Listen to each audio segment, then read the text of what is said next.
Good evening, my Real News Midday TV family. Welcome back to the channel for another news update. And in the news this evening, man found dead in Dempsey Pen, St. Catherine. The police are investigating the death of a man whose body was found in Dempsey Pen, Spanish Town, St. Catherine on Friday. The deceased has been identified as 23-year-old laborer Jahoy McDermott of a Spanish Town, St. Catherine address. Passers-by reportedly stumbled upon McDermott's body about 6:10 a.m. in the vicinity of the Dempsey Pen Early Childhood Center. They summoned the police. Upon their arrival, the police observed what appeared to be gunshot wounds on his body. The Spanish Town Criminal Investigations Branch is conducting a probe of the matter. Truck driver fined $400,000 for causing deaths of 2 people. St. Catherine motorist Maurice Baker, who pleaded guilty to 2 counts of causing death by dangerous driving, was ordered to pay a fine of $400,000 or spend 12 months in prison in the St. Catherine Circuit Court on Friday. Baker was charged in relation to the 2023 deaths of Rikisha White and her daughter, Rikaya Garrison. When he appeared before Justice Bertram Morrison, attorney Kemoy McEron submitted that, although lives were lost, his client did not waste the court's time and that he was remorseful. He argued that a fine should be sufficient. Justice Morrison agreed that Baker had pleaded guilty and showed remorse. He then imposed a fine of $200,000 or 12 months imprisonment on each count. Baker's driver's license was ordered suspended by the court. It was reported that on February 27, 2023, about 3:35 p.m., Baker was driving an Isuzu motor truck along Walks Road when he lost the control of the truck, which drifted into the path of a Toyota Probox motor car. The impact resulted in the deaths of White and Garrison and the injury of others. An investigation was conducted, which resulted in Baker being charged with 2 counts of vehicular manslaughter. He made numerous court appearances and pleaded guilty to the lesser offense of causing death by dangerous driving. Men intercepted and arrested after allegedly robbing woman in Portmore. Swift action by the St. Catherine South Police on Friday night led to the arrest of 2 men who allegedly robbed a woman at a gunpoint of cash and other possessions. The police say they seized a homemade shotgun and a motor car from the suspects. Reports are that about 11:45 p.m., the woman was in the 7 East Greater Portmore area when she was held up by the men and robbed. They reportedly drove away in a Nissan motor car bearing public passenger vehicle registration plates. The matter was reported to the police and the car intercepted along Port Henderson Road in Portmore. The men, who are 40 and 45 years old, are being held on suspicion of robbery with aggravation and the possession of a prohibited weapon.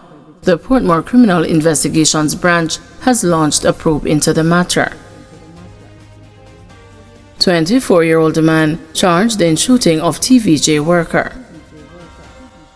A 24-year-old man has been charged after allegedly shooting a Television Jamaica employee with a media worker's gun during a ride home last month.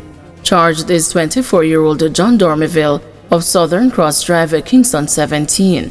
Reports from the Harborview Police are that about 9:20 a.m., the TVJ employee was traveling in a vehicle along Seashore Place when he saw the accused and stopped to offer him a ride to his house.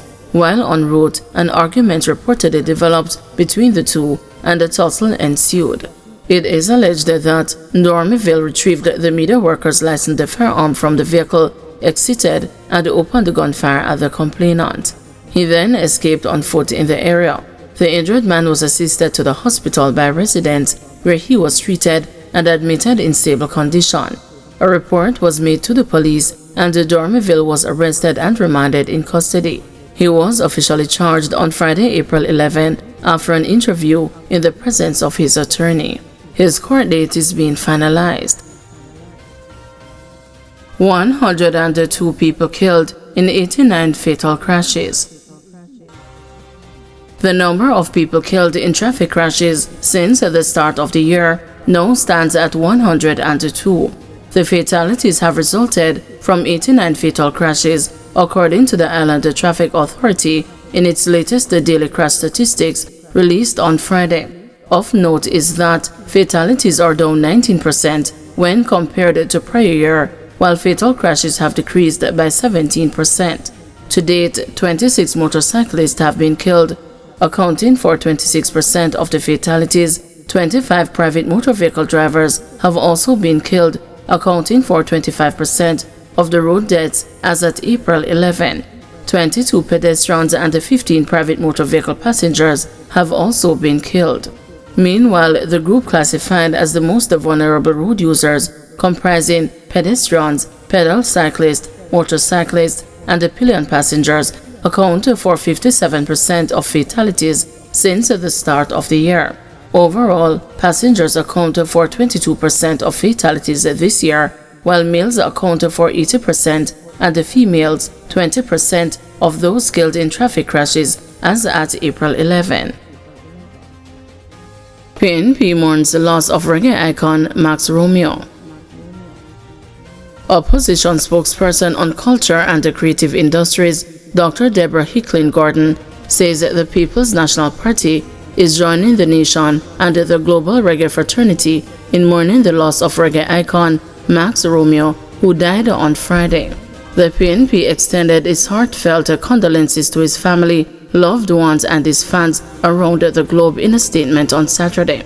Born Maxwell Livingston Smith, he was one of the key artists who supported the People's National Party's movement in the 1970s and traveled the island alongside fellow musicians and political activists, using music to ignite hope and carry the message of progress to the grassroots, the party said. Max Romeo was more than a singer and a songwriter. He was a cultural revolutionary whose music spoke truth to power and uplifted the oppressed, the party expressed. The statement pointed to the singer's Let the Power Fall on I, used in 1972 as the anthem of the People's National Party. With a career spanning over 5 decades, his songs were deeply rooted in the struggles and the aspirations of the Jamaican people. From the soulful cries of Let the Power Fall to the bolder declarations of war in a Babylon, Max Romeo used his artistry as a weapon of resistance and a beacon of hope, the release maintained.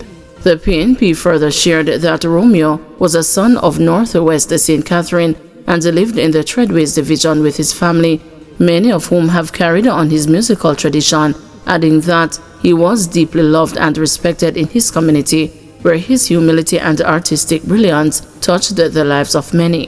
Hicklin-Gordon remarked his contribution to nation building, culture, and consciousness will never be forgotten.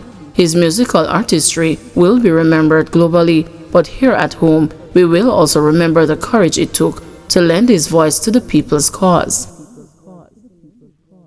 Thank you everyone for watching. See you tomorrow morning at 6 a.m. for another news update.